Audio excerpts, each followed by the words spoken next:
ជាទូទៅនៅពេលដែលបងប្អូនចូលទៅក្នុងកម្មវិធី Facebook បងប្អូនចង់ post status ឬក៏ចង់ post វីដេអូឬក៏ចង់ post រូបភាពផ្សេងៗនៅក្នុង Facebook របស់បងប្អូនតែងតែឆ្ងល់ហើយពេលខ្លះ post ទៅមានអ្នកនេះឃើញអ្នកនោះឃើញអ្នកខ្លះក៏អត់ឃើញហើយជួនកាលមានអ្នកឃើញច្រើនជួនកាលអ្នកឃើញក៏តិចអញ្ចឹងនេះគឺជាការបង្ហាញមួយដើម្បីឲ្យបងប្អូនទាំងអស់គ្នាយល់នៅពេលដែលយើងចូលទៅកន្លែង post វីដេអូហ្នឹងយើងក៏អាចកំណត់ណាយើងទៅមើលចំណុចទាំងអស់ហ្នឹងក៏ឡែងរកបងប្អូនទាំងអស់គ្នាខ្លះគាត់អត់ទាន់ដឹងថាវាមានចំណុចខ្លះគឺវាមានកន្លែងបិទបើកណាមានឲ្យអ្នកនេះឃើញអ្នកនោះឃើញឬក៏ជួនកាលឃើញតែយើងតែម្នាក់ឯងក៏ថាបានដែរអញ្ចឹងឧទាហរណ៍ថាយើងបើកកម្មវិធីណា Facebook របស់បងប្អូននឹងមកធម្មតាបងប្អូននឹង post status ឬក៏រូបភាពអញ្ចឹងឧទាហរណ៍ថាខ្ញុំចង់ post រូបភាពអីមួយឬក៏ status អីមួយក៏បានដែរមិនថារូបភាពទេខ្ញុំចង់ចូលកន្លែងនេះហើយខ្ញុំទៅយករូបភាពរបស់ខ្ញុំយកមក post អីចឹងទៅអូខេអញ្ចឹងជាក់ស្ដែងដូចបងប្អូនអ្នកនរគ្នាឃើញណាបងប្អូនមកមើលកន្លែងនេះឃើញកន្លែងខ្ញុំឆ្អល់ហ្នឹង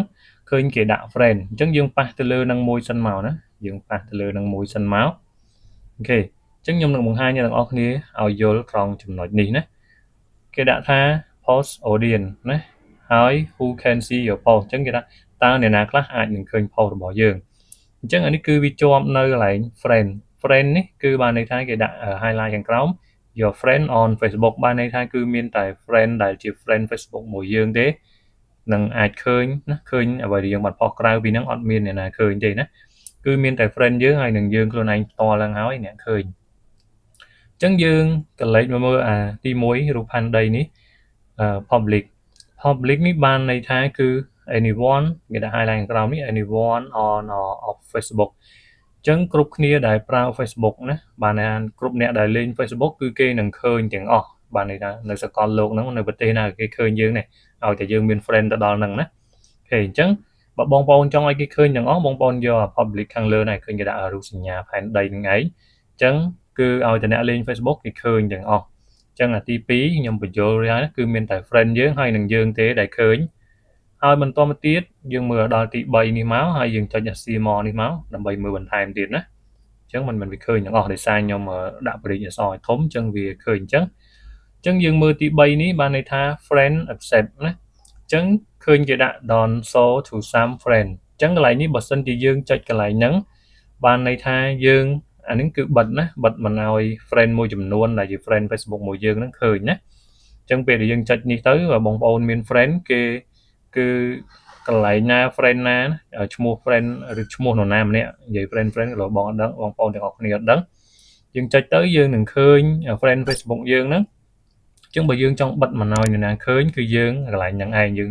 ចុចយកឈ្មោះគេហ្នឹងទៅអញ្ចឹងឈ្មោះដែលយើងបានជឿរើសយក tick យកហ្នឹងគឺអត់ឃើញទេណាអាហ្នឹងទី3អញ្ចឹងយល់ហើយឥឡូវយើងចូលមកដល់ទី4គេដាក់ថា specific friend ណាអញ្ចឹងគេ highlight ខាងក្រោមនេះ only show to some friend អញ្ចឹងបានន័យថាកន្លែងនេះវាផ្ទុយពីនេះនឹងឯងអញ្ចឹងអានេះបើយើងចុចយកឈ្មោះអ្នកណានៅក្នុង Facebook យើង friend យើងហ្នឹងគឺឈ្មោះអ្នកហ្នឹងគឺអត់មានឃើញអ្វីដែលយើង post ទេហើយកន្លែងនេះយើងចុចទៅយើងទៅយកឈ្មោះអ្នកណាដែលយើងចង់ឲ្យឃើញបានន័យថាឈ្មោះ friend ហ្នឹង profile friend យើងហ្នឹងយើងចុច 4-5 នាក់ហ្នឹងទៅបានន័យថាមានតែ 4-5 នាក់ហ្នឹងឬក៏ 4-5 ឈ្មោះហ្នឹងទេដែលមើលឃើញគឺវាផ្ទុយគ្នាណាអាទី3អាទី4នេះអានេះយើងរើសយកមិនឲ្យឃើញអានេះយើងរើសយកឲ្យឃើញណាអញ្ចឹងយល់ហើយអញ្ចឹងសម្រាប់ទី5ណាសម្រាប់ទី5នេះគឺឃើញគេដាក់រូបសោឯ only me អញ្ចឹងយល់ហើយ only me បានន័យថាគឺមានតែយើងម្នាក់គត់ណាអ្នកណាក៏អត់ឃើញដែរនិយាយរួមឲ្យខ្លីទៅគឺមានតែយើងម្នាក់គត់ដែលយើងឃើញចឹងបើសិនជាបងប្អូនគាត់ថាចង់ឲ្យ post របស់បងប្អូនមានគេឃើញច្រើនបងប្អូនយក public នេះមកណាហើយបន្ទាប់ពីយក public ហ្នឹងហើយបងប្អូនចុចដានខាងក្រោមនេះមកអូខេអញ្ចឹងនៅពេលដែលយើងចុចដានហើយបងប្អូននឹងឃើញកន្លែងនេះឃើញចេញសញ្ញាផែនដីមកវិញហើយណាអញ្ចឹងបងប្អូន share ហើយបងប្អូនចុច post ទៅអញ្ចឹងរាល់ status រូបភាពវីដេអូ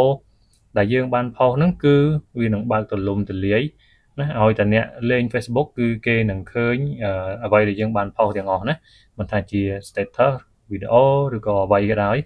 ណាគឺឃើញទាំងអស់អញ្ចឹងជាចុងក្រោយសង្ឃឹមថាបងប្អូនទាំងអស់គ្នានឹងជួយចែកចម្លែកវីដេអូរបស់ខ្ញុំទៅឲ្យបងប្អូនដទៃទៀតឲ្យគាត់បានដឹងបានយល់ផងណា